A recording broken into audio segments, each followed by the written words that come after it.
Hello दोस्तों, welcome to excellence academy. मैं आकाश आज आप लोगों के लिए बिहार पुलिस का जो प्रीवियस ईयर क्वेश्चन है उसका सोल्यूशन लेके आया हूं। जैसा कि हम लोग जानते हैं कि बिहार पुलिस या कोई भी एग्ज़ाम निकालने के लिए उसका प्रीवियस ईयर क्वेश्चन पे कमांड होना बहुत ज़रूरी है। उसी के माध्यम से हम लोग को पता चलता है कि कैसा कैसा पैटर्न पे क्वेश्चन बनता है और कैसे आगे क्वेश्चन बन सकते हैं। तो जैसा कि हम लोग बिहार पुलिस का जितना भी अभी तक एग्ज़ाम में क्वेश्चन पूछा गया वो सबको सेट बाय सेट करके हम लोग आगे बढ़ेंगे। तो 14 से 15 सेट इसका टोटल होगा। बिहार पुलिस में अभी तक क्वेश्चन पूछा जाएगा उसका सारा का कलेक्शन है हम मेरे पास। तो उसी में से आज हम लोग स्टार्ट करते हैं। जैसे कि आप लोगों को पता है कि बिहार पुलिस का डेट आगे बढ़ा दिया गया है, 1 तारीख से कर दिया गया है। तो हम लोग के पास अभी काफ़ी समय है कि प्रीवियस ईयर क्वेश्चन को सारा को हम लोग आराम से पढ़ लेंगे और बिहार पुलिस एग्ज़ाम को बहुत ईजिली निकाल सकते हैं हम लोग। ठीक है, तो आइए हम लोग आज देखते हैं पहला क्वेश्चन। यहाँ पे जैसा कि आप देख सकते हैं कि नदी शब्द का पुल्लिंग रूप क्या है।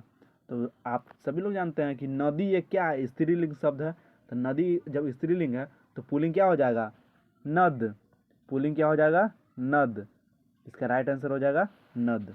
ठीक है, तो नदी शब्द का पुल्लिंग रूप क्या हो जाएगा, नद। अब देखते हैं दूसरा क्वेश्चन। हाथों हाथ में कौन सा समास है। हाथों हाथ में कौन सा समास है। तो जैसा कि आप लोग यहाँ पे देख पा रहे हैं कि हाथों हाथ में अव्ययी भाव समास है। हाथों हाथ में क्या है, अव्ययी भाव समास है। ठीक है, और उसे अव्ययी भाव समास आप कहते किसको हैं, यह भी देख लेते हैं कि जिस समास का पहला पद प्रधान हो, जिस समास का पहला पद प्रधान हो और वह अव्ययी हो उसे अव्ययी भाव समास कहते हैं। ठीक है दोस्तों, चलो अगला क्वेश्चन पढ़ते हैं। जलज शब्द का अर्थ क्या होता है। जलज शब्द का अर्थ क्या होता है। जल में जन्म लेने वाला, जो जल में जन्म लेगा उसको क्या बोलेंगे, जलज। ठीक है, जो जल में जन्म लेगा उसको क्या बोलेंगे, जलज। जलज शब्द कमल का पर्यायवाची शब्द है। ये जो जलज शब्द है, जलज कमल का पर्यायवाची शब्द है। ठीक है, किसका पर्यायवाची शब्द है, कमल का पर्यायवाची शब्द कौन है, जलज। ठीक है दोस्तों, आगे बढ़ते हैं। अब क्वेश्चन है कि विकल्पों में से तत्सम शब्द का चयन कीजिए। अब तत्सम बोल रहा है, ठीक है, तत्सम। तो एला एक क्या है, एला एक तत्सम शब्द है। एला क्या है, एक तत्सम शब्द है। और एला का मतलब होता है इलायची। एला का मतलब होता है इलायची। ऐसे शब्द जो सीधे बिना किसी परिवर्तन के हिंदी भाषा में शामिल किए गए हों। मतलब कहने का मतलब है इसका कि वैसे कोई भी शब्द जिसको सीधा बिना किसी परिवर्तन के हिंदी भाषा में शामिल किया गया हो उसको क्या बोलेंगे, तत्सम शब्द बोलते हैं। ठीक है, तत्सम। हाँ, तत्सम शब्द कौन है, एला। और इलायची को हम लोग बोलते हैं एला। परिस्थितियों और समय के अनुसार तत्सम शब्द में हुए परिवर्तन के पश्चात बने शब्दों को तद्भव शब्द कहते हैं। एक बार फिर से पढ़ देता हूँ। परिस्थिति और समय के अनुसार तत्सम शब्दों में हुए परिवर्तन के पश्चात बने शब्दों को तद्भव शब्द कहते हैं। बस यही है, बस याद रखिए तत्सम शब्द किसको कहते हैं। और गुलाब का और यहाँ पे देख लेते हैं हम लोग। ठीक है, चलिए आगे बढ़ते हैं। नेक्स्ट क्वेश्चन देखते हैं हम लोग।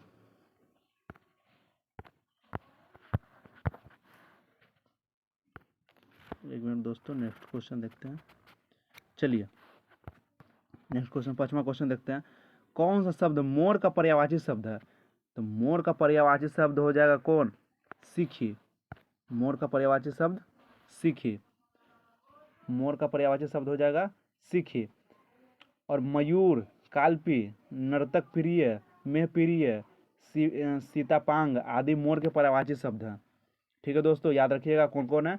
मयूर भी बोला जाता है मोर को ही, कालपी भी उसी का पर्यायवाची शब्द है, नर्तक प्रिय, मेह प्रिय, सीतापांग, ये सब क्या है, मोर का पर्यायवाची शब्द है। चलिए आगे बढ़ते हैं। निम्नलिखित विकल्पों में से तद्भव शब्द का चयन करें। तद्भव शब्द बोल रहा है दोस्तों, तद्भव शब्द हो जाएगा मुंह। आपका तद्भव शब्द कौन हो जाएगा, मुंह। मुंह एक तद्भव शब्द है। और मुंह का तत्सम रूप मुख होता है। ये ध्यान रखिएगा दोस्तों, मुंह का तत्सम रूप क्या होता है? मुख। और मुंह एक तद्भव है, और मुंह का तत्सम रूप कौन हो जाएगा? मुख। बस इतना याद रखिएगा, इतना काफ़ी है। फिर नेक्स्ट क्वेश्चन देखते हैं कि नग शब्द के लिए पर्यायवाची शब्द चुनिए। तो नग, नग पर्यायवाची शब्द होता है पर्वत का। पर्यायवाची शब्द किसका है? नग, पर्वत का। ठीक है, तो याद रखिएगा नग शब्द के पर्यायवाची शब्द होता है पर्वत, जिसमें पर्वत का और भी पर्यायवाची शब्द है, जिसमें होता है भूधर, महीधर, शैल, नागपति, शिखर, आद्री, तुंग, धरणीधर, गिरि, आंचल। ये सब क्या है? पर्वत का पर्यायवाची शब्द है। एक बार फिर से, भूधर, महीधर, शैल, नागपति, शिखर, आद्री, तुंग, धरणीधर, गिरि, आंचल। ये सब क्या है? ये सारा का सारा पर्वत का पर्यायवाची शब्द है। ठीक है दोस्तों, चलिए आगे बढ़ते हैं। नेक्स्ट क्वेश्चन बोल रहा है कि निम्नलिखित विकल्पों में से अतुल शब्द के लिए समानार्थी शब्द क्या हो जाएगा? तो अतुल का समानार्थी शर्त होगा अद्वितीय। क्या होगा दोस्तों? समानार्थी शर्त अद्वितीय। ठीक है, अतुल शब्द के लिए समानार्थी शब्द होगा अद्वितीय। अनुपम, उपारमही, तद्भव, अप्रतिम, अनुष्ट आदि शब्द अतुल शब्द के समानार्थी हैं। ठीक है दोस्तों, चलिए आगे बढ़ते हैं। निम्नलिखित विकल्पों में से ज्येष्ठ शब्द का सही विलोम शब्दों का चयन करें। ज्येष्ठ मतलब क्या होता है? ज्येष्ठ मतलब बड़ा होता है, बड़ा उम्र वाला। ज्येष्ठ किसको बोलते हैं? बड़ा उम्र वाला। तो इसका क्या बोल रहा है कि विकल्पों में से ज्येष्ठतम शब्द का सही विलोम शब्द का चयन करें। ठीक है, तो इसका क्या हो जाएगा विलोम शब्द? कनिष्ठ। क्या हो जाएगा? कनिष्ठ। कनिष्ठ यानी छोटा उम्र वाला। कनिष्ठ यानी छोटा उम्र वाला होता है, और ज्येष्ठ मतलब बड़ा उम्र वाला होता है। ठीक है दोस्तों, और कनिष्ठ शब्द का अर्थ होता है छोटा उम्र, बता दिया आपको। ज्येष्ठ का शाब्दिक अर्थ अधिक उम्र वाला। ठीक है, चलिए नेक्स्ट क्वेश्चन पे आगे चलते हैं। नेक्स्ट क्वेश्चन क्या है कि निम्नलिखित विकल्पों में से कृपस शब्द का विपरीतार्थ शब्द क्या होगा? अब क्या बोल रहा है? कृपन शब्द का विपरीतार्थ शब्द क्या होता है? तो कृपन मतलब होता है दानी, सॉरी मिस्टेक हो गया। कृपण मतलब होता है भिखारी, और दाता मतलब क्या होता है? दानी। इसके विपरीत बोल रहा था, तो भिखारी के विपरीत क्या हो जाएगा? दाता।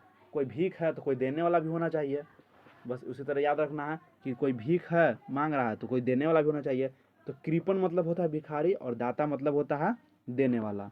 ठीक है दोस्तों, और उदार, दानी, मुक्त, हस्त, सदाशय आदि शब्द कृपण के विलोम शब्द हैं। ठीक है दोस्तों, आगे बढ़ते हैं। 11 नंबर, कौन सा शब्द कमल का पर्यायवाची शब्द है? कमल का पर्यायवाची शब्द होगा आपका अरविंद। कमल का पर्यायवाची शब्द होगा अरविंद। कमल का पर्यायवाची शब्द क्या होगा दोस्तों? अरविंद। पदम, सदतल, पदम, सतदल, अंबुज, जलज, कंज, पुंडरिक, नीरज, सरोज, राजीव, ये सब कमल का पर्यायवाची शब्द है। ठीक है दोस्तों, चलिए नेक्स्ट क्वेश्चन देखते हैं। यहाँ पे लिखा हुआ है what is the correct abstract from the polity. ठीक है दोस्तों, तो इसका राइट आंसर आपका हो जाएगा पोल्टिनियस। ठीक है दोस्तों, इसका राइट आंसर डी हो जाएगा। पोल्टिनियस मतलब शिष्टता। ठीक है, पोल्टिनियस मतलब शिष्टता होता है। चलिए आगे बढ़ते हैं।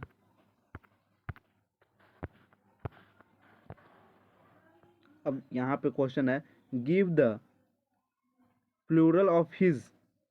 इसका राइट आंसर हो जाएगा, इसका राइट आंसर होगा आपका देयर। इसका राइट आंसर होगा आपका देयर। ठीक है, अब यहाँ पे करेक्ट बोल रहा है, करेक्ट मीनिंग बोल रहा है कि करेक्ट मीनिंग कौन है? Correctly spelled. ठीक है, तो यहाँ इमिडिएटली है, इमिडिएटली को करना है, तो बस इसका राइट आंसर ये हो जाएगा।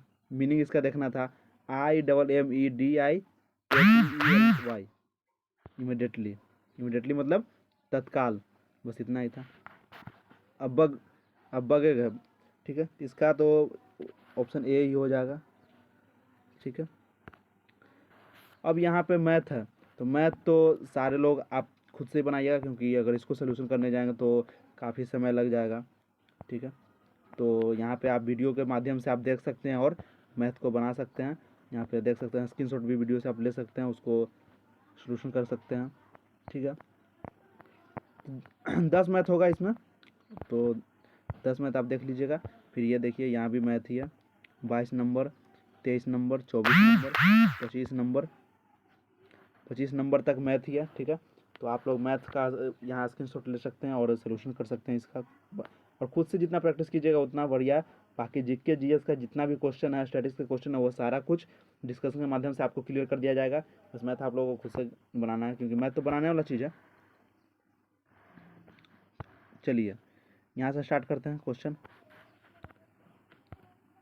चलिए कि वर्ष 1946 में निम्नलिखित में से कौन वित्त विभाग लेकर वारसराय की कार्यकारिणी परिषद में सम्मिलित हुआ था। एक बार फिर से क्वेश्चन को पढ़ देता हूँ। वर्ष 1946 में निम्नलिखित में से कौन वित्त विभाग लेकर वारसराय की कार्यकारिणी परिषद में सम्मिलित हुआ था। तो याद रखिएगा दोस्तों, 1946 में वित्त विभाग लियाकत अली खान के पास था। ठीक है, 1946 में जो अंतरिम मंत्रिमंडल का जो गठन हुआ था, उसमें वित्त विभाग के अध्यक्ष यही थे। अंतरिम मंत्रिमंडल कहने का मतलब है कि संविधान सभा के गठन से पहले जो सरकार चलाया जाता था भारत में आज़ादी के बाद, तो उस एक सरकार का गठन किया गया था, अंतरिम सरकार। उसी में वित्त विभाग किनके पास था, लियाकत अली खान के पास था। तो यही 1946 में आए थे। ठीक है, और ये जो लियाकत अली खान थे, यह पाकिस्तान के प्रथम प्रधानमंत्री बने थे। याद रखिएगा दोस्तों, इस एडिशनल पॉइंट बता रहे हैं। लियाकत अली खान पाकिस्तान के प्रथम प्रधानमंत्री बने थे और मुस्लिम लीग के प्रतिनिधि के रूप में शामिल हुए थे 1946 में। ये भी याद रखिएगा कि मुस्लिम लीग के प्रतिनिधि थे लियाकत अली खान।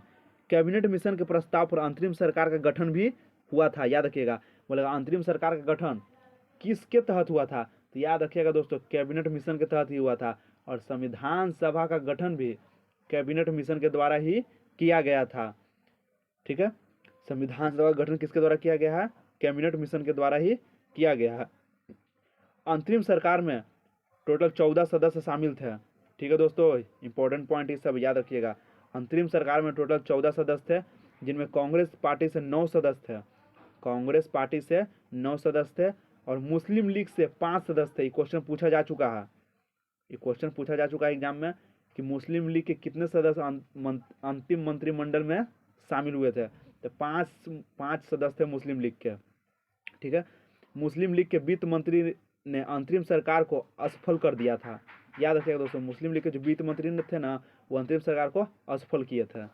अंतरिम सरकार का उपाध्यक्ष या विदेश तथा राष्ट्रमंडलीय विभाग किनके पास था, पंडित जवाहरलाल नेहरू के पास था। याद रखिएगा, अंतरिम सरकार का उपाध्यक्ष किनको बनाया गया था, पंडित जवाहरलाल नेहरू को बनाया गया था। याद रखिएगा दोस्तों क्वेश्चन।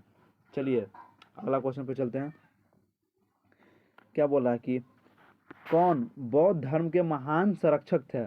बौद्ध धर्म के महान संरक्षक बोल रहा है, तो महान संरक्षक इसमें 3 था, अशोक, कनिष्क और हर्षवर्धन। ये क्या था, ये तीनों ही बौद्ध धर्म को स्वीकार किया था। ठीक है, अशोक के बारे में तो आप लोग अगर तैयारी कर रहे होंगे तो आपको पता होगा कि अशोक अंतिम समय में हृदय परिवर्तन हो गया था, जिसका उल्लेख 13वां शिलालेख में है कि जब कलिंग का युद्ध जब कर रहा था अशोक, तो उसी में इसका हृदय परिवर्तन हुआ था और बौद्ध धर्म का फिर शिक्षा लिया था। ये अपने गुरु थे उपगुप्त से, बौद्ध भिक्षु जो थे उनसे ही अशोक बौद्ध धर्म का शिक्षा लिया था और बौद्ध धर्म को अपना लिया था। उसके बाद ही फिर बौद्ध धर्म को प्रचार प्रसार करने लगा था, जिसमें अपना बेटी संघमित्रा और अपना बेटा जो था उसको श्रीलंका भेजा था प्रचार करने के लिए अशोक। ठीक है, तो याद रखिएगा बौद्ध धर्म में अशोक, हर्षवर्धन और कनिष्क ये तीनों क्या थे, महान संरक्षक थे बौद्ध धर्म के। ठीक है, याद रखिएगा। और अशोक जो है वो मौर्य वंश से संबंधित है। ठीक है, अशोक मौर्य वंश से संबंधित है और कनिष्क जो है, कनिष्क कुषाण वंश से संबंधित है और हर्षवर्धन पुष्यभूति वंश से संबंधित है। ठीक है दोस्तों, फिर अशोक ने भाबरू लघु शिलालेख में बौद्ध धर्म के त्रिरत्नों में विश्वास व्यक्त किया है। ठीक है, फिर अशोक के शासनकाल में तृतीय बौद्ध संगति का आयोजन हुआ था, जो कहाँ हुआ था, पाटलिपुत्र में हुआ था। ठीक है दोस्तों, याद रखिएगा। अभी तक 4 गो बौद्ध संगति हो चुका है, वो आप लोग को हम बता देते हैं। पहला बौद्ध संगति 483 में हुआ था, दूसरा 383 में हुआ था, दूसरा 250 BC में हुआ था। ठीक है, चौथा ईस्वी के प्रथम शताब्दी में हुआ था। ठीक है दोस्तों, एक बार फिर से रिपीट कर देते हैं डेट। 483, 383, 250 ईस्वी के प्रथम शताब्दी। अब राजा देख लेते हैं। अजात शत्रु, महाकश्यप, उल्टा बोल दिया, अजात शत्रु, कालाशोक, अशोक और कनिष्क। ठीक है दोस्तों, राजा एक बार फिर से रिपीट कर देते हैं। अजात शत्रु, कालाशोक, अशोक और कनिष्क। अब आ जाते हैं अध्यक्ष। अध्यक्ष भी थे महाकश्यप, सवाकामी, मोगलीपुत्तिस और अश्वघोष वसुमित्र थे। ठीक है दोस्तों, और जगह बता देते हैं। जगह पहला हुआ था राजगिरी, दूसरा वैशाली, तीसरा पाटलिपुत्र और चौथा कुंडलवन कश्मीर। फिर से रिपीट। जगह पहला बौद्ध संगति हुआ था आपका राजगिरी में, दूसरा हुआ था वैशाली में, तीसरा हुआ था आपका पाटलिपुत्र में और चौथा हुआ था कुंडलवन कश्मीर में। इसमें से चौथा जो बौद्ध संगति है वो भारत मगध से बाहर हुआ था, यानी बिहार से बाहर हुआ था। बाकी 3 गो बौद्ध संगति बिहार में हुआ है, ये आप लोग को याद रहेगा। चलिए, बहुत बढ़िया, याद रखिएगा कि अशोक के समय कौन सा बौद्ध संगति हुआ था, तृतीय हुआ था, याद रखिएगा। अशोक के काल में बौद्ध धर्म का विदेश में प्रचार प्रसार हुआ था। ठीक है।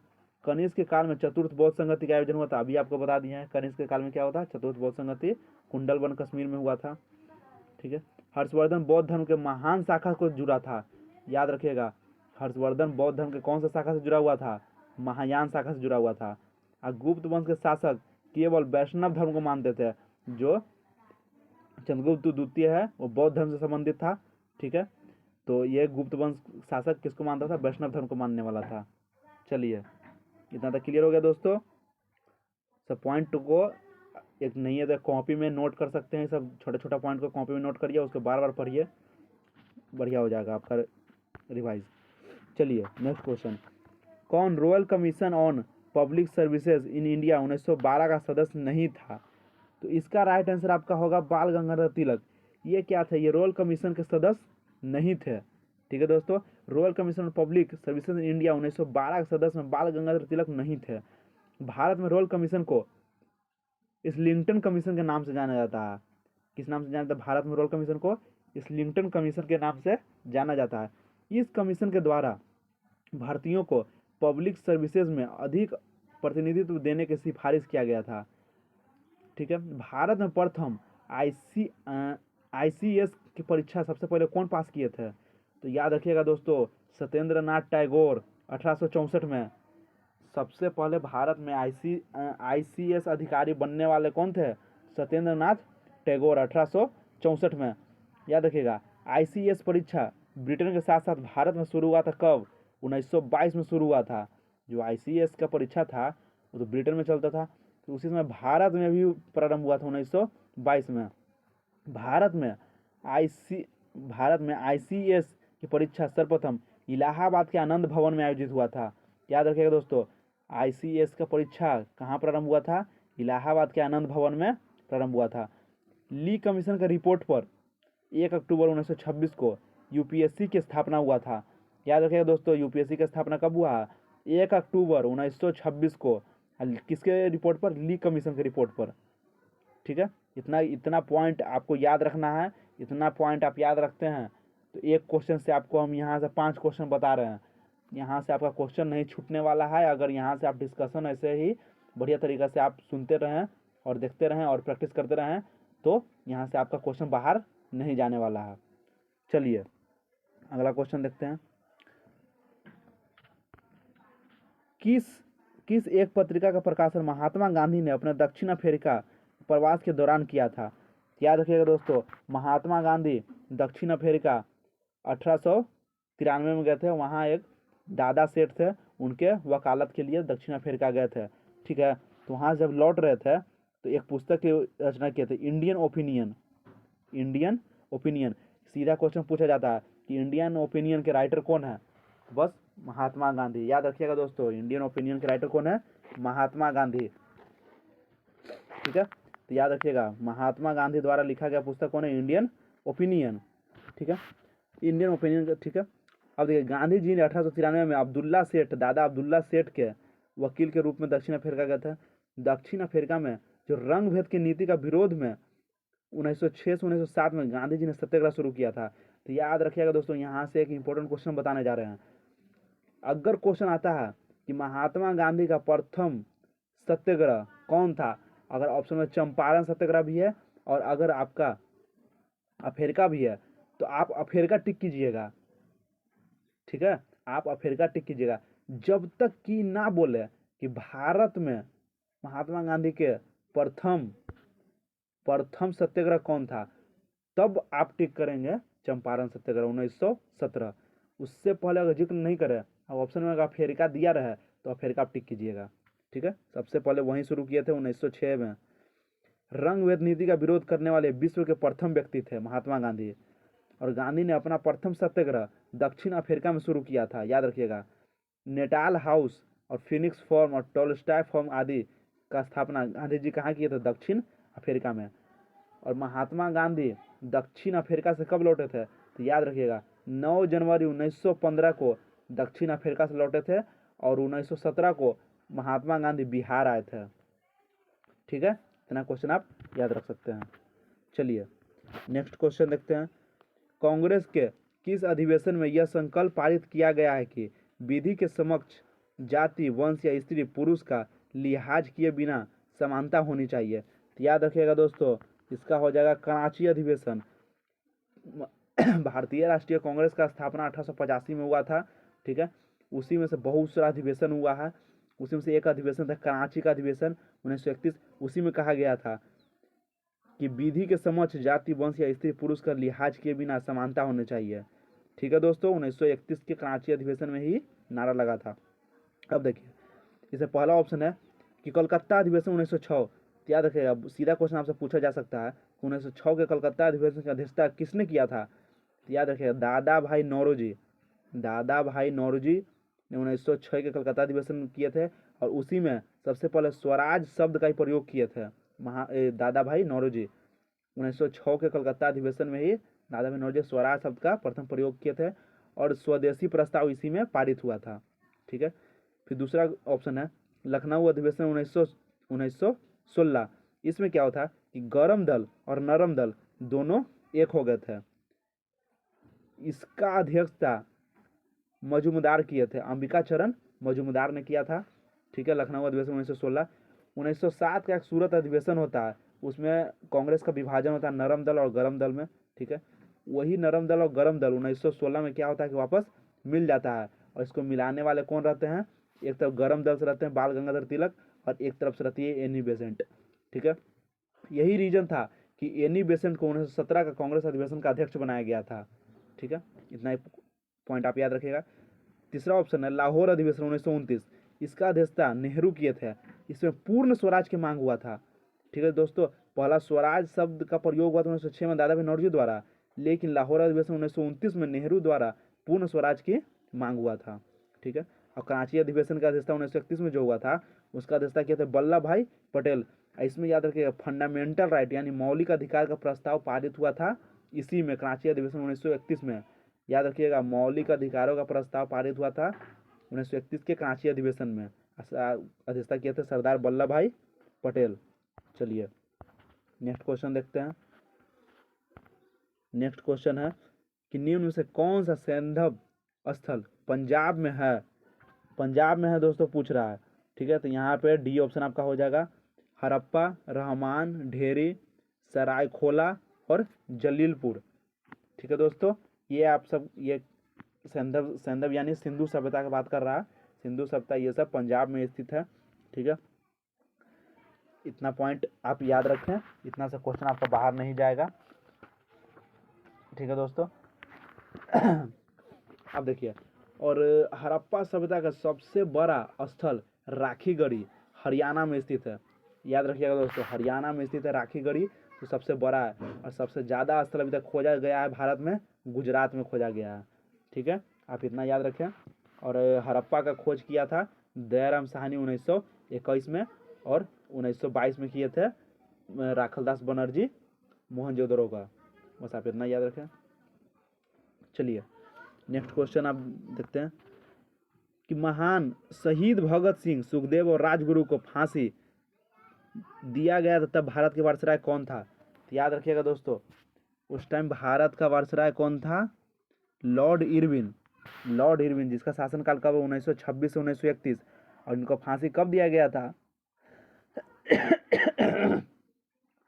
और शहीद भगत सिंह को फांसी कब दिया गया था? भगत सिंह को फांसी दिया गया था 23 मार्च 1931 को लाहौर के सेंट्रल जेल में फांसी दिया गया था। तब बता सकते हैं आप खुद, 1931 में जब फांसी दिया गया था तो लॉर्ड इरविन का शासनकाल कितना है? 26 से 31। ठीक है। कर्जन का शासनकाल है 1899 से 1905। बंगाल विभाजन इसी के समय हुआ था, रद्द हुआ था। लॉर्ड मिंटो 1905 से 1910। लॉर्ड चेम्सफोर्ड 1916 से 1921।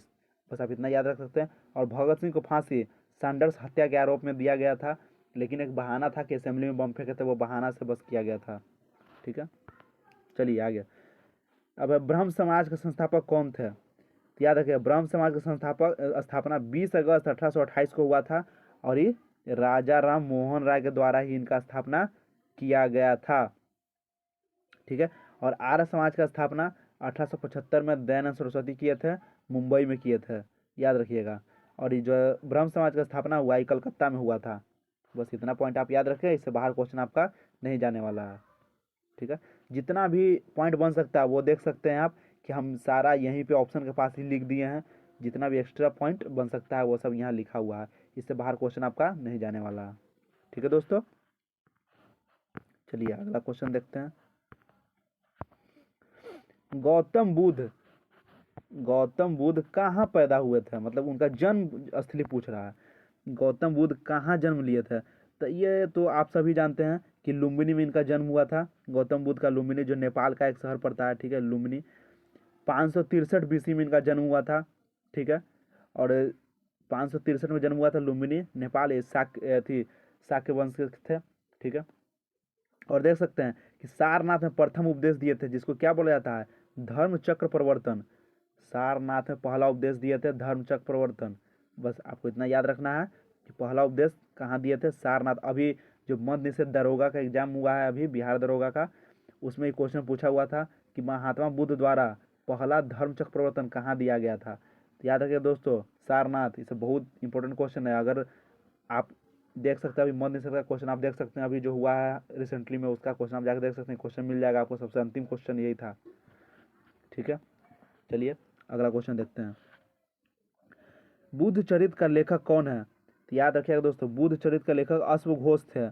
बुद्ध चरित्र के लेखक कौन थे? अश्वघोष थे। ठीक है दोस्तों, बुद्ध चरित्र के लेखक कौन थे? अश्वघोष। अब देख सकते हैं यहाँ पे कि बुद्ध का रामायण इसी को बोला जाता है, बुद्ध चरित्र को ही। बोलेगा बौद्ध के रामायण किसको बोला जाता है? तो बुद्ध चरित्र को बोला जाता है। और बोलेगा कि वाल्मीकि किसको कहा जाता है? बौद्ध का वाल्मीकि, तो अश्वघोष को वाल्मीकि कहा जाता है। आप सभी जानते हैं कि वाल्मीकि रामायण का रचना किए थे, तो बस इधर बुद्ध चरित्र हो जाएगा रामायण, और उसके राइटर कौन हो जाएंगे? वाल्मीकि। ठीक है। और पाटलिपुत्र के निवासी थे अश्वघोष। कहाँ के निवासी थे? पाटलिपुत्र के निवासी थे, और कनिष्क के दरबारी थे। जो कनिष्क अभी आप लोग को पीछे में बताया था कि कुषाण वंश का शासक था, वो उसी के दरबारी थे, और पाटलिपुत्र के निवासी थे, यानी पटना के निवासी थे ये। ठीक है। और वाल्मीकि कहा जाता है इनको बुद्ध का, बौद्ध का। और बौद्ध का रामायण कौन है? बुद्ध चरित्र। और वसुमित्र जो थे महाविवाह से सूत्र पुस्तक लिखे थे। ठीक है। वसुमित्र महाविवाह से पुस्तक लिखे थे, और ये भी कनिष्क के दरबार से ही संबंधित थे। बस इतना क्वेश्चन आप लोग याद रखें। चलिए अगला क्वेश्चन। सिंधु घाटी के निवासियों को किस धातु का ज्ञान प्राप्त नहीं था? तो ये आप सभी जानते हैं कि लोहा का ज्ञान नहीं था। वो कुल्हाड़ी बनाते थे, लकड़ी का, हड्डी का, पत्थर का कुल्हाड़ी बना के वो पहले यूज करते थे। लोहा का खोज उत्तर वैदिक काल में हुआ है। ठीक है। लोहा का खोज उत्तर वैदिक काल में हुआ है। ठीक है। यहाँ पे नहीं हुआ, सिंधु घाटी सभ्यता में नहीं हुआ है। ठीक है। और अंतरजी खेरा से हुआ है, ये भी याद रख सकते हैं आप कि लोहा का खोज कहाँ हुआ? अंतरजी खेरा से हुआ है। और हस्तिनापुर से भी इसका मिला है। ठीक है। और चांदी का प्रयोग हड़प्पावासी सर्वाधिक करते थे। हड़प्पावासी सर्वाधिक चांदी का प्रयोग करते थे। और तांबा मानव द्वारा प्रथम उपयोग किया गया धातु था। ये आप याद रख सकते हैं कि मानव द्वारा सर्वप्रथम प्रयुक्त धातु कौन था? तांबा। ठीक है। Next question. दिल्ली के किस सुल्तान ने घोड़ों को दागने की प्रथा प्रारंभ किया था? तो घोड़ों को दागने की प्रथा अलाउद्दीन खिलजी घोड़ों को दागना और हुलिया लिखने की प्रथा यही प्रचलन किया था। और अस्थायी सेना और नगद वेतन देना यही प्रारंभ किया था अलाउद्दीन खिलजी, अस्थायी सेना और नगद वेतन देता था। फिर इल्तुतमिश था, इल्तुतमिश इक्ता प्रथा को लाया था। इल्तुतमिश एक विभाग लाया था इक्ता प्रथा, जिसको समाप्त कर दिया था फिरोज शाह तुगलक। और तुर्कान ए चिलगानी एक ग्रुप बनाया था इल्तुतमिश, जिसको समाप्त किया था बलबन। समाप्त करके एक नया विभाग का स्थापना किया था दीवाने अर्ज। याद रखिए, दीवाने बंदगान संबंधित है फिरोज शाह तुगलक से, क्योंकि इसके दरबार में सर्वाधिक गुलाम रहता था, सर्वाधिक गुलाम इसके समय में रहता था हर्षवर्धन फिरोज शाह तुगलक के समय में। तो दीवाने बंदगान उसके लिए रख रखाव के लिए बनाया था एक विभाग, दीवाने बंदगान। ठीक है दोस्तों, चलिए अगला क्वेश्चन। चालुक्य वंश की राजधानी कहाँ था? चालुक्य वंश का राजधानी था बतापी। चालुक्य वंश का राजधानी था बतापी, जिसका संस्थापक था जयसिंह। और मानखेत, मानखेत राष्ट्रकूट का राजधानी था, मानखेत राष्ट्रकूट का राजधानी था। और कन्नौज हर्षवर्धन का राजधानी था। और कांची पल्लव वंश की राजधानी था। ठीक है दोस्तों, चलिए आगे बढ़ते हैं। प्राचीन भारत में निम्नलिखित में से किस शासक ने जैन धर्म को स्वीकार कर संन्यास ले लिया था? तो आप सभी जानते हैं कि भद्रबाहु की सहायता से चंद्रगुप्त मौर्य जैन धर्म को स्वीकार किया था। और अंतिम समय में श्रवण बेलगोला यानी कर्नाटक में जाके वहाँ पे संलेखना विधि द्वारा अपना प्राण त्याग दिया था। संलेखना विधि वही होता है जिसमें भूखे रह के अपने आप को प्राण त्यागना होता है। तो भद्रबाहु के साथ श्रवण बेलगोला में गए थे चंद्रगुप्त मौर्य, जो मौर्य वंश के संस्थापक थे। वहाँ पे संलेखना विधि द्वारा अपना प्राण को त्याग दिए थे। चलिए अगला क्वेश्चन। बोला निम्नलिखित कौन युग सुमेलित नहीं है? सुमेलित नहीं यानी सुमेलित हम लोग को पहले देख लेते हैं कौन कौन है। कानपुर, कानपुर से नेतृत्व किए थे 1857 के क्रांति के बारे में ये सारा पूछ रहा है दोस्तों, याद रखिएगा 1857 के क्रांति के पूछ रहा है। तो कानपुर से नेतृत्व कौन किए थे? नाना साहब। 1857 के क्रांति में कानपुर से नेतृत्व कौन किए थे? नाना साहब। झांसी से लक्ष्मीबाई, ग्वालियर से तात्या टोपे। और इलाहाबाद से क्या कुंवर सिंह किए थे? नहीं, कुंवर सिंह किए थे बिहार से। बिहार से बोले या जगदीशपुर से बोले या आरा से बोले, ठीक है, कुंवर सिंह थे। लेकिन इलाहाबाद से कौन थे? लियाकत खान। लियाकत खान थे, लियाकत अली है। ठीक है दोस्तों, लियाकत अली किए थे नेतृत्व। तो ये तो यही गलत हो गया, ये गलत है। इलाहाबाद से लियाकत अली होगा, कुंवर सिंह नहीं। और कुंवर सिंह आपको बता दें कि बिहार के नेता थे कुंवर सिंह, बाबू कुंवर सिंह। याद रखिएगा ये सब क्वेश्चन। चलिए अगला क्वेश्चन। ड्रेकन्सबर्ग किस देश का एक प्रसिद्ध पर्वत है? ड्रेकन्सबर्ग किस देश का एक प्रसिद्ध पर्वत है दोस्तों? ये दक्षिण अफ्रीका संघ का एक पर्वत है ड्रेकन्सबर्ग। ड्रेकन्सबर्ग दक्षिण अफ्रीका में पड़ता है, याद रखिएगा दोस्तों। जिसका हाईएस्ट पीक है थवान नेतयालान, थोड़ा सा अजीब टाइप का नाम है, थवान नतेलयान, याद रखिएगा दोस्तों। ठीक है, चलिए अगला क्वेश्चन। अधिकतर भारतीय किस समूह से हैं? अधिकतर भारतीय किस समूह से हैं? तो याद रखिए काकेशियन जो है, काकेशियन समूह से है। यहाँ श्वेत प्रजाति रहता है, ठीक है, श्वेत प्रजाति रहता है। और दक्षिण भारत में निग्रोइड पाया जाता है। ठीक है दोस्तों, चलिए अब देखिए यहाँ पे क्वेश्चन एक पूछ रहा है, कर्क रेखा और मकर रेखा के बीच के क्षेत्र को क्या बोलते हैं? कर्क रेखा 23.5 डिग्री उत्तरी अक्षांश होता है, मकर रेखा 23.5 डिग्री दक्षिणी अक्षांश होता है। और बीच में 0 डिग्री इक्वेटर होता है। और 23 डिग्री उत्तरी और 23 डिग्री दक्षिणी अक्षांश के बीच वाला जितना क्षेत्र है उस सब के बारे में पूछ रहा है। तो उस सब को बोलते हैं उष्ण कटिबंध यानी गर्म क्षेत्र बोलते हैं। जाहिर सी बात है दोस्तों, इक्वेटर के पास ही सूर्य रहता है, 0 डिग्री भूमध्य रेखा जिसको बोलते हैं, वहाँ पर रहता है सूर्य। तो उसके 23 डिग्री ऊपर नीचे जितना भी है अक्षांश रेखा दोनों तरफ, उतना में गर्म क्षेत्र बोलते हैं, यानी उष्ण कटिबंध क्षेत्र बोलेंगे उसको, गर्म क्षेत्र को। ठीक है दोस्तों, चलिए अगला क्वेश्चन देखते हैं। चलिए अगला क्वेश्चन है कि समुद्र तट के सहारे कोहरे के निर्माण का कारण क्या होता है? अभिवहन होता है। समुद्र तट के सहारे कोहरे का निर्माण का कारण क्या होता है? अभिवहन होता है दोस्तों। ठीक है, इस प्रक्रिया में ऊष्मा का संचरण हेतु तापांतर आवश्यक नहीं है। ठीक है दोस्तों, इस प्रक्रिया में ऊष्मा का संचरण हेतु ताप का जरूरत नहीं है। इस प्रक्रिया में पदार्थ के अणु क्षैतिज संपर्क विधि द्वारा एक दूसरे को ऊष्मा प्रदान करता है, जिससे पूरा पदार्थ गर्म होता है। ऊष्मा के उद्ग्रह संचरण को विकिरण कहा जाता है, जिससे पृथ्वी का वायुमंडल सूर्य की ऊष्मा प्राप्त करता है। अब वायुमंडल संवहन विधि द्वारा गर्म होता है। बस इतना आप पॉइंट याद रखें कि वायुमंडल संवहन विधि द्वारा गर्म होता है। ठीक है दोस्तों, चलिए अगला क्वेश्चन बढ़ते हैं। हिमालय पर्वत में उत्तर से दक्षिण की ओर जाने पर पर्वत दर्रों का सही क्रम बताना है। तो याद रखिए Charding, Shipki La, mulling, B option आपका सही है। चलिए आगे देखते हैं। गंगा नदी के सहायक नदियों में उत्तर की ओर बहने वाली नदी कौन है? तो बस याद रखना है कि अमरकंटक पहाड़ी से निकलता है सोन नदी, जो बिहार के उत्तर की ओर बढ़ता है। कोसी नदी गोसाईनाथ चोटी से निकलता है, नेपाल से। घाघरा जो है हिमाचल प्रदेश के शिवालिक पहाड़ी से निकलता है। और गंडक जो है नेपाल, तिब्बत, धौलाधर श्रेणी से निकलता है। बस इतना पॉइंट आप याद रखें, इससे बाहर क्वेश्चन आपका नहीं जाने वाला है। भारत में शुष्क खेती के अंतर्गत एक प्रमुख फसल निम्नलिखित में से कौन सी है? याद रखें, शुष्क खेती बाजरा, यानी कि मोटे अनाजों वाला जितना है वो सब होता है शुष्क खेती में। और जो राजस्थान में बाजरा होता है। धान तो बंगाल में सर्वाधिक होता है। गेहूं के उत्पादक पंजाब है। और गन्ना यूपी में। ठीक है दोस्तों, चलिए नेक्स्ट क्वेश्चन। निम्नलिखित नदी समूह में से किस समूह की नदियों को उद्गम मानसरोवर झील के निकट होता है? मानसरोवर झील तिब्बत में पड़ता है, यानी भारत के बाहरी सबका उद्गम है नदी का। तो ये तीनों नदी है, ब्रह्मपुत्रा, सतलज और सिंधु। ब्रह्मपुत्रा मानसरोवर झील से, सतलज राकास ताल से, सिंधु सानोखोयाबा से निकलता है। तीनों मानसरोवर झील से निकलता है, जो तिब्बत में पड़ता है। ठीक है दोस्तों, ये भारत के तीनों बाहर से नदी है। भारत का नदी, इसका उद्गम स्थल भारत के बाहर है, लेकिन भारत में ये आता है। ठीक है, चलिए आगे बढ़ते हैं। उत्तर से दक्षिण की ओर जाते हुए नीचे दी गई पर्वत श्रेणियों का बताना, पर्वत श्रेणी बताना है। पहले देखिए, सोन पर्वत श्रेणी है, फिर कैमूर है, फिर रामगढ़ है। आप देख सकते हैं मैप में, आप मैप देख सकते हैं अपना, जो मैप पढ़ते हैं उसमें देख सकते हैं बिहार का मैप। उसमें पहले सोन आए, सोन पर्वत श्रेणी आएगा, फिर कैमूर आएगा, फिर रामगढ़ आएगा। ठीक है, चलिए अगला क्वेश्चन देखते हैं। प्रयास नंबर। भारत का अन्य आर्थिक क्षेत्र संलग्न क्षेत्र के आगे समुद्र में कितना दूरी तक होता है? मतलब बोल रहा है कि समुद्र से, मतलब जो भी समुद्र किनारे जो देश है उसका कितना डिस्टेंस तक, मतलब उसका रहता है, उसका एरिया। तो याद रखिए 200 समुद्री मील, यानी 200 नॉटिकल माइल तक, नॉटिकल मील तक कब्जा रहता है, जिसका तट समुद्र से लगता है। बस यही क्वेश्चन था। ठीक है, अगला क्वेश्चन।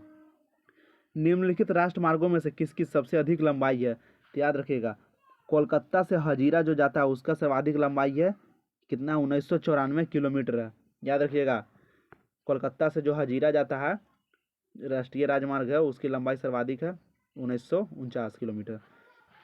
Next question. भारत का देशांतरीय विस्तार कितना है? तो याद रखिएगा दोस्तों, भारत का देशांतर पूछ रहा है, अक्षांश देशांतर। तो देशांतर यानी जो ऊपर से खड़ा लाइन आता है उसको देशांतर, जो सोया हुआ रहता है उसको अक्षांश बोलते हैं। तो देशांतर में बी हो जाएगा। 68 डिग्री 7 मिनट पूरब से लेकर 97 डिग्री 25 तक होता है। ठीक है, 68 डिग्री 7 आपका हो जाएगा, इधर हो जाएगा आपका गुजरात तरफ, जिसको ग्वाले माथा बोलते हैं, वहाँ पे उसका पॉइंट है, नाम है ग्वाले माथा। और ये 97 डिग्री 25 मिनट अरुणाचल प्रदेश में है, इसका कुबलांगू नाम है, कुबलांगू या किबिथू। याद रखिएगा इतना पॉइंट आप। अब देख सकते हैं यहाँ पे, लक्षद्वीप समूह में परवाल द्वीपों की संख्या कितना है? तो परवाल द्वीप की संख्या है 12। टोटल द्वीप वहाँ पे है, यहाँ देख सकते हैं, यहाँ पे हम लिखे हुए हैं टोटल द्वीप यहाँ पे है 36 है। यहाँ टोटल द्वीप देख सकते हैं 36। और इस पे कितना पे आदमी रहता है? 10 द्वीप पर आदमी रहता है।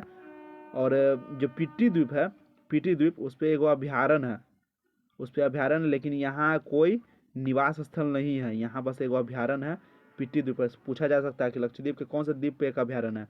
याद रखिएगा दोस्तों, पीटी द्वीप। 36 को टोटल कुल द्वीप, इसमें कुल द्वीपों की संख्या इसमें 36 है। ठीक है, चलिए आगे बढ़ते हैं। निम्न द्वीपों में अरब सागर में स्थित द्वीप कौन सा नहीं है? अरब सागर में द्वीप स्थित कौन नहीं है? तो याद रखिएगा, निम्न द्वीपों में अरब सागर में स्थित द्वीप कौन कौन नहीं है? तो बस पहला और चौथा। श्रीहरिकोटा पड़ता है आपका वेस्ट बंगाल, यानी बंगाल के खाड़ी में। श्रीहरिकोटा आंध्र प्रदेश में पड़ता है, जो प्रक्षेपण केंद्र भी है। ठीक है, तो वेस्ट बंगाल में पड़ता है। और ट्रिकेल जो है, ट्रिकेल भी कहाँ पड़ता है? वेस्ट बंगाल। यानी ऑप्शन आपका क्या हो जाएगा? यानी ऑप्शन आपका हो जाएगा, आपका ऑप्शन हो जाएगा सी। आपका ऑप्शन सी, पहला और चौथा। क्योंकि आप देख सकते हैं श्रीहरिकोटा बंगाल की खाड़ी में पड़ता है और ट्रिकेल भी बंगाल की खाड़ी में पड़ता है। तो भटकल और एलिफेंटा हो जाएगा आपका अरब सागर में। ठीक है दोस्तों, चलिए बढ़ते हैं। चलिए नेक्स्ट क्वेश्चन।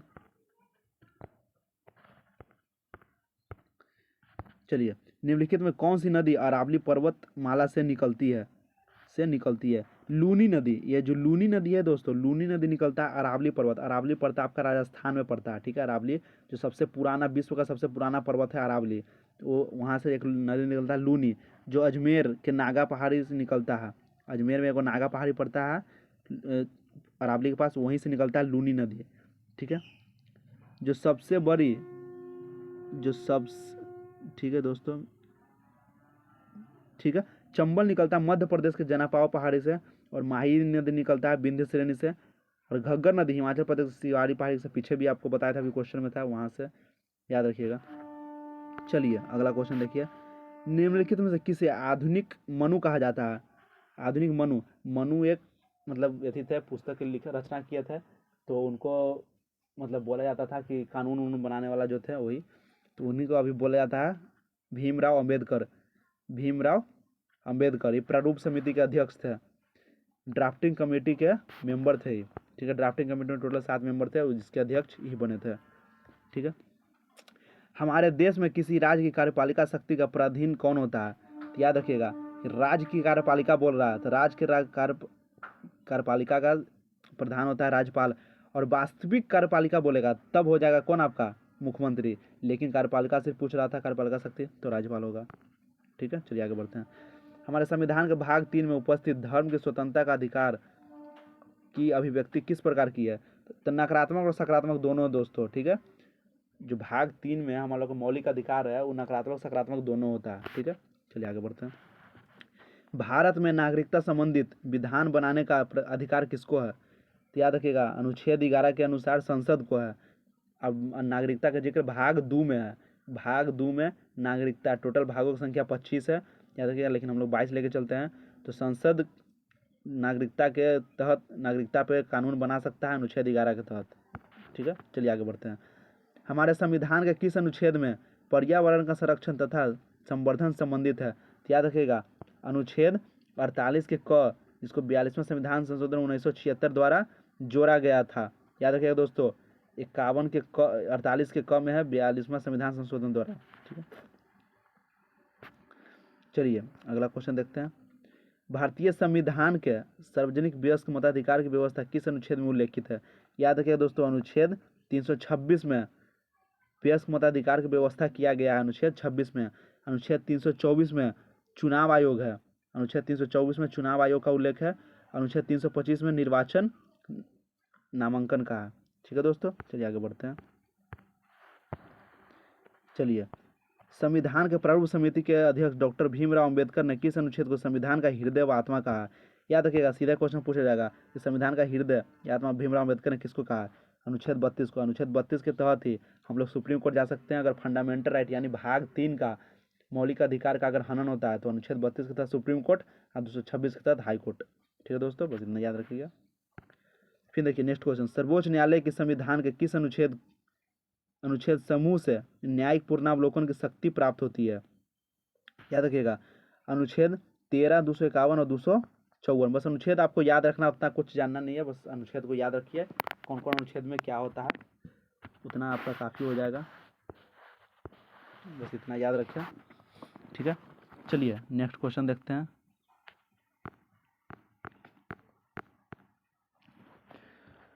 भारत के महान्यायवादी अटॉर्नी जनरल ऑफ इंडिया की नियुक्ति कौन करता है? तो याद रखिएगा, अटॉर्नी जनरल ऑफ इंडिया की नियुक्ति करता है राष्ट्रपति, अनुच्छेद 76 के तहत। अनुच्छेद 76 के तहत इसका नियुक्ति कौन करता है? राष्ट्रपति करता है महान्यायवादी का, याद रखिएगा दोस्तों। स्वतंत्र भारत के प्रथम कानून मंत्री कौन बने थे? कानून मंत्री बता दिया था अभी, उधर ऊपर भी मनु वाला था क्वेश्चन, उधर देख लिया था भीमराव अम्बेडकर। तो भीमराव अम्बेडकर थे स्वतंत्र भारत के प्रथम कानून मंत्री। और BN राव क्या थे? संविधान सभा के सलाहकार थे, ठीक है दोस्तों। BN राव संविधान सभा का सलाहकार थे। चलिए आगे बढ़ते हैं। चलिए यहाँ पे क्वेश्चन है कि भारत एक क्या है? भारत एक राज्यों का संघ है, मतलब जितना भी राज्य है सबको राज्य को मिला के एक बनाया गया जिसको संघ, इसलिए हमारे संविधान में जिक्र हुआ है भारत एक राज्यों का संघ है, ठीक है। और डी डी वासु एक इतिहासकार था, वो बोला है एकात्मक एवं संगठनात्मक मिश्रण है भारत को, ठीक है। चलिए नेक्स्ट क्वेश्चन, राज्यपाल की नियुक्ति किसके द्वारा किया जाता है? तो राज्यपाल राष्ट्रपति का प्रतिनिधि होता है, जो राज्य में बैठता है, राज्यपाल सेंट्रल में रहता है, केंद्र में रहता है, ठीक है। तो राष्ट्रपति अनुच्छेद 155 के तहत राज्यपाल की नियुक्ति करता है, ठीक है दोस्तों। भारत में केंद्रीय मंत्रिपरिषद के प्रति उत्तरदायी कौन होता है? याद रखिएगा, लोकसभा। अब मंत्रिपरिषद बोल रहा है, मंत्रिपरिषद के लिए उत्तरदायी होता है लोकसभा होता है, ठीक है। अनुच्छेद 74 में राष्ट्रपति को सलाह देने के लिए मंत्रिपरिषद होता है, याद रखिएगा। मंत्रिपरिषद का बोलेगा उल्लेख कौन सा अनुच्छेद में है, तो 74, ठीक है। राष्ट्रपति को सलाह देने के लिए मंत्रिपरिषद होता है, याद रखिएगा दोस्तों। चलिए आगे बढ़ते हैं। भारत के राष्ट्रपति का कार्यकाल कितने वर्षों का होता है, तो आप सभी जानते हैं कि राष्ट्रपति का कार्यकाल 5 वर्ष का होता है, अनुच्छेद 56 में है इसका जिक्र किया गया। राष्ट्रपति की रिक्तियां में उपराष्ट्रपति 6 माह के लिए उसका पद पे बैठ सकता है, अनुच्छेद 65 के अनुसार, याद रखिएगा दोस्तों। यहाँ देख सकते हैं, यहाँ पॉइंट बना के हम लिखे हुए हैं, राष्ट्रपति की रिक्तियों को उपराष्ट्रपति 6 माह का अनुच्छेद 65 के तहत भर सकता है, रह सकता है। नेक्स्ट क्वेश्चन 70 नंबर, भारतीय संविधान की प्रस्तावना में 42वां संविधान संशोधन द्वारा कौन सा शब्द जोड़ा गया था, याद रखिएगा। अभी तक प्रस्तावना में बस एक बार संविधान संशोधन हुआ, याद रखिएगा दोस्तों, अभी मात्र एक बार अभी तक हुआ है। उसमें क्या क्या जोड़ा गया था, समाजवादी, धर्मनिरपेक्ष तथा राष्ट्र की अखंडता, समाजवादी, धर्मनिरपेक्ष तथा राष्ट्र की अखंडता को जोड़ा गया था 42वां संविधान संशोधन 1976 के तहत, ठीक है दोस्तों। 71 नंबर देखते हैं, रेलवे प्लेटफॉर्म के किनारे पर खड़े बालक के सामने तेज गति से रेलगाड़ी के गुजरने पर बालक क्या होगा, गाड़ी की ओर गिर जाएगा, गाड़ी की ओर गिर सकता है, ये बर्नौली का प्रमेय थ्योरी के अनुसार, ठीक है। जैसा कि हम लोग भी बहुत सारा रेलवे लाइन के किनारे या फिर प्लेटफॉर्म पर खड़ा था, जैसे ही देखते हैं ट्रेन पास करता है तो ट्रेन क्या होता है कि अपनी ओर मतलब खींचता है, वहाँ पे जितना भी हवा रहता है सारे हवा को वहाँ से विस्थापित कर देता है, हट जाता है। तो जैसे ही ट्रेन वहाँ से पास होता है तो जितना भी वहाँ पे खाली जो हवा है वायुमंडल, मतलब हवा जो है वायुमंडल में, वो सब को क्या करता है कि वहाँ पे भरने का कोशिश करने लगता है। तो जितना भी आसपास जो भी होता है हवा, सबको अपनी ओर आकर्षित करता है। इसीलिए जैसे ट्रेन जाए तो वहाँ पे खड़ा नहीं रहना चाहिए, क्योंकि वहाँ पे जितना भी दाब होता है दाब वहाँ कम हो जाता है, प्रेशर।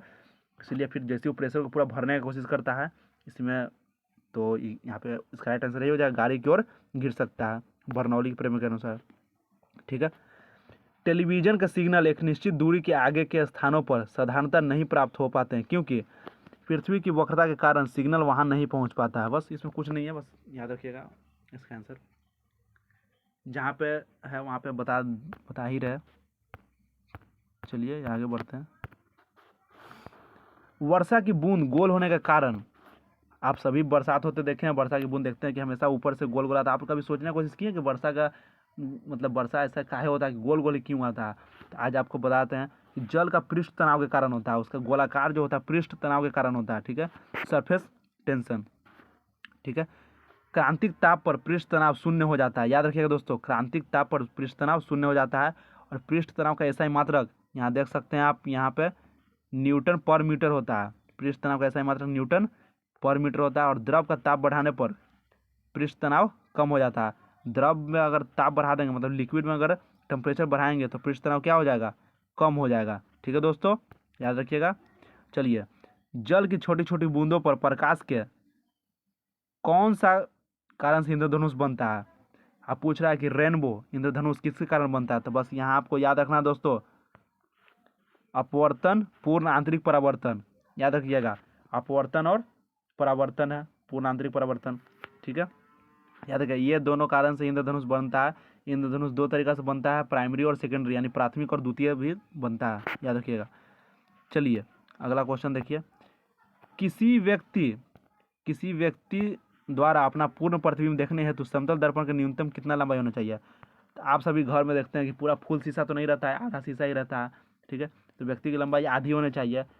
आपका आधा रहेगा तो आराम से आप फोटो देख सकते हैं। अगर आपका साइज से अगर ज़्यादा रहेगा तो आप अपना कैसे देखिएगा पूरा, या तो आधा दिखेगा। इसीलिए किसी व्यक्ति द्वारा अपना पूर्ण प्रतिबिंब देखने हेतु समतल दर्पण की न्यूनतम कितना होना चाहिए, व्यक्ति की लंबाई की आधी होनी चाहिए, ठीक है दोस्तों, बस इतना याद रखिएगा, ठीक है। चलिए आगे बढ़ते हैं। स्वतंत्र रूप से गिरने वाली वस्तु द्वारा तय की दूरी उसके अनुक्रमानुपाती होता है। वर्ग के गिरने के समय का वर्ग जो होता है उसके अनुक्रमानुपाती होता है, ठीक है दोस्तों। इसमें कुछ नहीं था, बस आप जो है याद कर लीजिए। अब देखिए, एक व्यक्ति 8 किलोमीटर पूर्व की ओर चलता है, फिर 6 किलोमीटर उत्तर की ओर चलता है, उसके विस्थापन का परिमाण कितना हो जाएगा, 10 हो जाएगा। इसको आप कैलकुलेट कर सकते हैं, इसको आप देख सकते हैं, ये सब फिजिक्स का है। फिर देख सकते हैं। चलिए वी रेशियो वाला वी आप सॉल्व कर लीजिएगा, कोई दिक्कत नहीं, हो जाएगा। इसका आंसर यहाँ टिक लगा हुआ है, देख सकते हैं 1/4 रेशियो होगा। फिर देखिए शक्ति का मात्रक क्या होता है? शक्ति का मात्रक होता है वाट। शक्ति का मात्रक होता है वाट, या जूल पर सेकंड होता है, या अश्व शक्ति भी होता है, तीनों होता है दोस्तों, आप याद रखिएगा। यहाँ से 1.3 बहुत सारा पॉइंट बता रहे हैं, उसको आप ध्यान में रखें कि शक्ति का पावर मतलब मात्रक क्या होता है? जूल पर सेकंड होता है या अश्व शक्ति होता है दोस्तों। चलिए निम्नलिखित में कौन सी घटना ध्वनि तरंग द्वारा प्रदर्शित नहीं की जाती है? कौन सी घटना ध्वनि तरंगों द्वारा प्रदर्शित नहीं की जाती है? तो याद रखिएगा ध्रुवन। ये क्वेश्चन बहुत, यह भी लगता है कि दरोगा में भी शायद क्वेश्चन शायद पूछा गया था। कौन सी घटना ध्वनि तरंग द्वारा प्रदर्शित नहीं की जा सकती है? ध्रुवन। प्रकाश की चमक कम करने में इसका प्रयोग होता है। यहाँ देख सकते हैं क्या क्वेश्चन है, कौन सी घटना ध्वनि तरंगों को प्रदर्शित नहीं करती है लेकिन ध्रुवन का काम क्या है? प्रकाश की चमक को कम करना, ठीक है। और अपवर्तन क्या होता है? अपवर्तन आवृत्ति नोट चेंज। अनुदैर्घ्य यांत्रिक तरंग होता है और आवृत्ति इसमें नोट चेंज होता है, ठीक है। चलिए सूरा से शुद्ध एल्कोहल किस प्रक्रम से प्राप्त करते हैं? सूरा से एल्कोहल आसवन विधि, ठीक है। चलिए कुछ समय तक खुले में रख दिए जाने पर दूध में खट्टापन आ जाता है, इसका कारण निम्नलिखित में से किसका बनना होता है? तो आप लोग कभी सोचें कि दूध से दही बनता है, कैसे बनता है?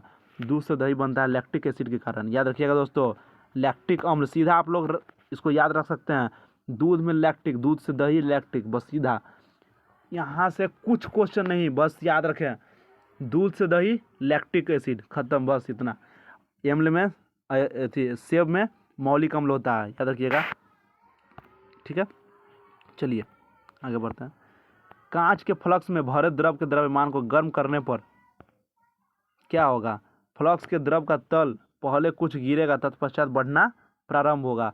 पहले गिरेगा फिर बढ़ेगा, कांच के फ्लक्स में भरे द्रव को द्रव्यमान को गर्म करने पर, ठीक है। सागर जल में सर्वाधिक मात्रा में पाए जाने वाला पदार्थ कौन होता है? याद रखिएगा समुद्र में सबसे ज़्यादा कुछ होगा साधारण लवण यानी NaCl होता है। सागर में क्या होता है? समुद्र में नमक ही होता है ना, तो बस उसी का नाम है NaCl, ठीक है। चलिए प्रोड्यूसर गैस रासायनिक रूप से निर्मित होता है CO+N2, याद रखिएगा दोस्तों CO+N2। बस इतना क्वेश्चन आप याद रखें, इससे बाहर आपका क्वेश्चन नहीं छूटने वाला है। हर एक चीज़ को बढ़िया तरीके से समझाया जा रहा है, आप इस पर ध्यान दें और इस क्वेश्चन को आराम से रटें और क्वेश्चन को देखें गौर से, ताकि आपका एग्जाम में क्वेश्चन ना छूटे अगर आए तो। डोलोमाइट अयस्क किसका है? मैग्नीशियम का होता है दोस्तों। डोलोमाइट अयस्क होता है किसका? डोलोमाइट अयस्क होता है मैग्नीशियम का, और इसका Mg इसको इंडिकेट करते हैं Mg से, ठीक है। चलिए निम्नलिखित में कौन सी रासायनिक अभिक्रिया नहीं है? रासायनिक अभिक्रिया नहीं है, इसे देख सकते हैं यहाँ पे, इसका होगा पानी का भाप में बदलना। रासायनिक अभिक्रिया उसको कहते हैं जिसमें नया पदार्थ बनता है, और भौतिक परिवर्तन उसको कहते हैं जिसमें उस पदार्थ को हम पुनः प्राप्त कर सकते हैं। डिफिनेशन से ही आप सारा क्वेश्चन बना सकते हैं, एक बार फिर से रिपीट कर देते हैं। रासायनिक परिवर्तन उसे कहते हैं जिसमें नया पदार्थ बनता है और पुनः उसको प्राप्त हम नहीं कर सकते पहले वाला को, लेकिन भौतिक परिवर्तन उसे कहते हैं जिसमें कोई नया पदार्थ ना बने और उसको हम पुनः प्राप्त कर सकते हैं, ठीक है। जैसे लोहे में जंग लगना, लोहा में अगर जंग लग जाएगा तो क्या लोहा पहले के जैसा हो जाएगा? नहीं होगा, ठीक है। लोहा में जंग लगेगा तो ये हो जाएगा रासायनिक। दूध से दही बन जाएगा तो क्या दही से दूध आप वापस बना सकते हैं? नहीं बना सकते हैं दूध से दही, तो इसको ये भी हो जाएगा रासायनिक। कोयले का जलना, क्या कोयला जल जाएगा तो वापस हम उसको कोयला बना सकते हैं? आप बोलेंगे कि कोयला को हम तो पहले जलाते हैं, लेकिन थोड़ा सा जलाते हैं, ठीक है, लेकिन पूरा तरह जला के क्या हम उसको बना सकते हैं? नहीं, वो राख बन जाएगा, तो उसको नहीं बना सकते हैं। लेकिन पानी का भाप में बदलना, पानी भाप में बदल जाएगा और भाप को फिर से वापस हम क्या कर सकते हैं? पानी में हम बना सकते हैं। जैसे खाना बनते घर में देखे होंगे, जब खाना बनता है तो पानी उबालते हैं तो उसमें देखते हैं जो प्लेट रहता है प्लेट से ढक देते हैं, उसमें पानी ऊपर जम जाता है, तो उसको वापस फिर क्या हो, उसको पानी जैसा बन जाता है, ठीक है। पानी के भाप में बदलना भौतिक है, बाकी सब रासायनिक है, ठीक है। इतना कॉन्सेप्ट आप याद रखें, इससे बाहर क्वेश्चन आपका नहीं छूटने वाला है, ठीक है। चलिए आगे देखते हैं। चलिए एक अम्लीय घोल का पीएच मान कितना होता है? अम्ल यानी एसिड बोल रहा है, तो पीएच स्केल है, पीएच स्केल का खोज किया था सुरेंसन, जिसमें 1 से 14 तक होता है, 0 से लेकर 7 तक होता है एसिड, 6.9 तक होता है एसिड, और 7.1 से लेकर 14 तक होता है क्षार यानी बेस, और बीच में जो 7 होता है न्यूट्रल होता है। तो पानी का होता है 7 यानी न्यूट्रल होता है। ठीक है, एक अम्लीय घोल का पीएच मान तो आपको बता देंगे 0 से लेकर 7 तक होगा तो क्या होगा? वो हो जाएगा आपका अम्ल यानी 7 से कम। 7 से कम है तो ये अम्ल, और 7 से ऊपर है तो क्षार। यहाँ देख सकते हैं ऑप्शन ए आपका 7 से कम है तो क्या हो जाएगा? अम्ल। इधर 7 से ज़्यादा है तो क्या हो जाएगा? क्षार। बस इतना ही कॉन्सेप्ट ये सब याद रखें, कॉन्सेप्ट से आपका सारा क्वेश्चन बन जाएगा। एक तत्व के समस्थानिक यानी आइसोटोप किससे भिन्न होता है? याद रखिएगा दोस्तों, समस्थानिक जो न्यूट्रॉनों की संख्या से भिन्न होता है। ठीक है, चलिए। वायुमंडल में कार्बन डाइऑक्साइड की मात्रा कितना होता है? वायुमंडल में कार्बन डाइऑक्साइड की मात्रा होता है 0.03%। बस इतना ही आप याद रखें। और वायुमंडल में सर्वाधिक मात्रा में पाया जाने वाला कौन है गैस? बस ये आप इधर देख लें, साइड में लिखा हुआ है नाइट्रोजन। नाइट्रोजन कितना होता है? 70% होता है वायुमंडल में। दोस्तों याद रखिएगा, सर्वाधिक वायुमंडल में प्रतिशत में होता है नाइट्रोजन। और कार्बन डाइऑक्साइड कितना होता है? 0.03%। बस याद रखें। फिर है यहाँ क्वेश्चन कि द्विनाम पद्धति यानी द्विनाम पद्धति को किसने दिया था? तो याद रखिएगा, द्विनाम पद्धति को दिया था पहले कैरोलस लिनियस। ठीक है, कैरोलस लिनियस दिया था, जो सिस्टमा नेचुरल इसका पुस्तक था प्राणी जंतु जगत में। ठीक है, लिखित संबंधित था पद्धति में, निम्नलिखित संबंधित था द्विनाम पद्धति। जीवों का वैज्ञानिक नामकरण जिसमें 2 शब्द होते हैं उसको क्या बोलते थे? द्विनाम पद्धति। जीव का वैज्ञानिक नामकरण जिसमें 2 शब्द होते थे उसको क्या बोलते थे? द्विनाम पद्धति, जो दिया था कैरोलस लिनियस। चलिए अगला क्वेश्चन, कौन सा पादप रोग खनिज की कमी के कारण होता है? खनिज की कमी के कारण होता है चुकंदर का केंद्र विलग्न। चुकंदर का केंद्र विलग्न, इसमें ये होता है बोरोन की कमी से। इस किसके कमी से होता है? ये होता है बोरोन की कमी से। चुकंदर का केंद्र विलग्न जो होता है हार्ट रोग, इसको हार्ट रोग बोलते हैं। हार्ट रोग किसके कारण होता है? चुकंदर के कमी के कारण होता है। ठीक है, चुकंदर में होता है हार्ट रोग जो बोरोन की कमी से होता है। ठीक है, चलिए अगला क्वेश्चन देखते हैं। लिवर्ट क्या है? लिवर्ट एक ऐसी स्थलीय भूमि है जिसमें पादप जिसमें जड़, तना और पत्तियों में विभेदन नहीं होता है। ठीक है, ऐसी स्थलीय भूमि का पादप जिसमें जड़, तना और पत्तियों में विभेदन नहीं होता है उसको क्या बोलते हैं? लिवर्ट। बस आप इतना याद रखें, इतना से आपका क्वेश्चन नहीं छूटने वाला है। चलिए, पेनक्रियाज मेढक में पाया जाता है। यह क्वेश्चन पेनक्रियाज मेढक में कहाँ पाया जाता है? तो याद रखें कि पेनक्रियाज मेढक में कहाँ पाया जाता है? अमाशय तथा डिओडेनम के बीच में पाया जाता है। अमाशय तथा डिओडेनम के बीच में क्या पाया जाता है? आप याद रख सकते हैं कि मेढक में पेनक्रियाज पाया जाता है अमाशय और डिओडेनम के बीच। मेढक के हृदय में भागों की संख्या कितना होता है? मेढक के हृदय निम्नलिखित भाग में होते हैं 2 आलिंद और 1 नीले में। मेढक के हृदय में कितने भाग होते हैं? 2 आलिंद और 1 नीले। 2 आलिंद और 1 नीले होता है मेढक के हृदय में। ठीक है दोस्तों, याद रखिएगा, मेढक के हृदय में कितने भाग होते हैं? 2 आलिंद और 1 नीले। फिर एक क्वेश्चन है, एंडो सिस्टम पाया जाता है। एंडो सिस्टम कहाँ पाया जाता है? हड्डियों के आंतरिक भाग में। एंडो सिस्टम कहाँ पाया जाता है? हड्डियों के आंतरिक भाग में। एंडो सिस्टम पाया जाता है हड्डियों के आंतरिक भाग में। ठीक है दोस्तों, इसका अध्ययन को क्या बोलते हैं? इसके अध्ययन को बोलते हैं ऑस्टियोलॉजी। हड्डियों के अध्ययन को क्या बोलते हैं? ऑस्टियोलॉजी। ठीक है, फिर नेक्स्ट क्वेश्चन है, पेशीय ऊतक की उत्पत्ति कहाँ से होती है? पेशीय ऊतक की उत्पत्ति मेजोडर्म कोसा में होता है। मेजोडर्म कोसा में होता है। बस याद रखिएगा क्वेश्चन ये सब। निम्नलिखित में से किसकी उपस्थिति के कारण पादप कोशिका को प्राणी कोशिका से पहचाना जा सकता है? कोशिका भित्ति। बस याद रखिएगा। ग्रेना निम्नलिखित में से किसका घटक है? ग्रेना निम्नलिखित में से किसका घटक है? हरित लवक का। फिर एक लास्ट क्वेश्चन है, आज का लास्ट क्वेश्चन, कैल्सीभूत उपस्थिति पाई जाती है। याद रखिएगा, सुप्रा स्केपुला में। सुप्रा स्केपुला में पाया जाता है। याद रखें दोस्तों, सुप्रा स्क्रैपुला में पाया जाता है। तो चलिए दोस्तों, आज का हम लोग सेट का पूरा डिस्कशन बहुत शानदार तरीके से पूरा कर लिए हैं। तो आज उम्मीद करते हैं कि आपको डिस्कशन करके मज़ा आया होगा। आपको डिस्कशन कैसा लगा कमेंट बॉक्स में ज़रूर रिप्लाई करें। अगर वीडियो अच्छा लगे तो ज़्यादा से ज़्यादा शेयर करें। और रोज़ रात को ऐसे ही 10 बजे आप लोगों के लिए एक सेट हम डिस्कशन लाएंगे और बिहार पुलिस की एग्ज़ाम होने से पहले ये सारा को क्लियर कर लेंगे, ताकि वहाँ एग्ज़ाम में बैठे तो आपको कोई क्वेश्चन नया ना लगे। ठीक है दोस्तों, इसी के साथ एक्सीलेंस एकेडमी की तरफ से आपको एक बार फिर से स्वागत करते हैं और फिर कल से इससे एक वीडियो के साथ, एक सेट के साथ मिलते हैं। तब तक के लिए चैनल को सब्सक्राइब कर लें और ज़्यादा से ज़्यादा वीडियो, ज़्यादा से ज़्यादा अपना मतलब तैयारी के लिए हमें फॉलो करें और शेयर करें। और धन्यवाद। तो कल मिलते हैं फिर से वीडियो के साथ।